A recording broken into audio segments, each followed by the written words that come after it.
Hello everyone, আমার খাদ্যপ্রেমী বাঙালি চ্যানেলে তোমাদেরকে আরও একবার স্বাগত। চলে এসেছি নতুন একটা রান্নার ভিডিও নিয়ে। আজকে একদম অন্য রকমের রান্না তোমাদের সাথে শেয়ার করব। সেটা হচ্ছে সর্ষে গোটা পটল। তো চলো বেশি দেরি না করে এই সর্ষে গোটা পটলটা ঝাল ঝাল করে কিভাবে বানাবো সেটাই তাড়াতাড়ি দেখে নিই। এই গরমকালে পটলের সিজন শুরু হয়েছে বেশ অনেক দিনই হলো, তবে এবার না একদিনও গোটা পটল খাওয়া হয়নি। তাই আজকে মাকে বলেছি যে গোটা পটল বানাবে। যদিও পটলের তরকারি খুব একটা আমার পছন্দ না, তবে যদি এরকম সর্ষে গোটা পটল হয় তাহলে একটু আধটু আমি খেয়ে নিই। আর এটা বানাতে খুব একটা বেশি উপকরণ লাগে না। এখানে নিয়ে নিয়েছি টমেটো কুচি, পেঁয়াজ কুচি, কাঁচা লঙ্কা চেরা আর সর্ষে বাটা।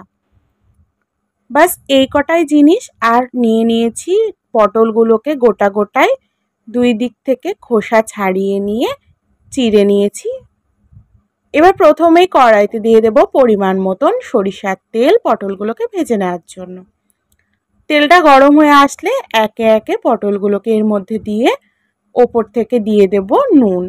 আমি পটল ভাজাতে হলুদটা একদমই ব্যবহার করব না, শুধুমাত্র নুন দিয়েই পটলটাকে উল্টে পাল্টে বেশ খানিকক্ষণ ধরে একদম লাল লাল করে প্রপারলি ভেজে নেব।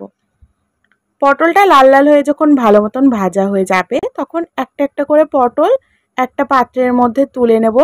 ঠিক এইভাবে আমি বাকি যে পটলগুলো ছিল সেগুলোকেও ভেজে একটা পাত্রের মধ্যে তুলে একটা সাইডে এবার রেখে দিয়ে কড়াইতে দিয়ে দেব পরিমাণ মতন সরিষার তেল।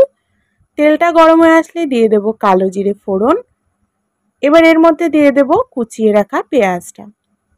পেঁয়াজটাকে অল্প একটু নুন দিয়ে কিছুক্ষণ ধরে লাল লাল করে ভেজে নেব।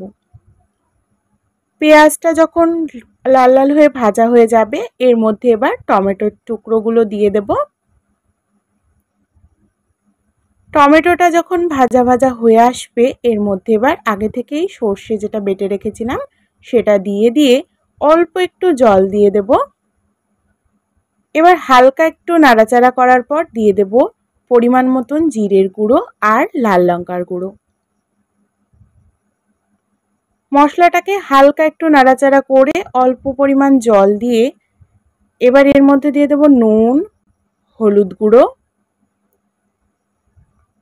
আর একটু নাড়াচাড়া করার পর আগে থেকেই ভেজে রাখা পটলগুলো এর মধ্যে দিয়ে ভালো মতন করে মিশিয়ে নেব। দিয়ে দেব অল্প একটু চিনি আর চিড়ে রাখা কাঁচা লঙ্কাগুলো ওপর থেকে ছড়িয়ে দেব। এবার পরিমাণ মতন জল দিয়ে পটলটাকে ভালো করে নাড়িয়ে নিয়ে এবারে এটাকে ঢাকা দিয়ে রেখে দেব বেশ খানিকক্ষণ, যতক্ষণ না ফুটে উঠছে।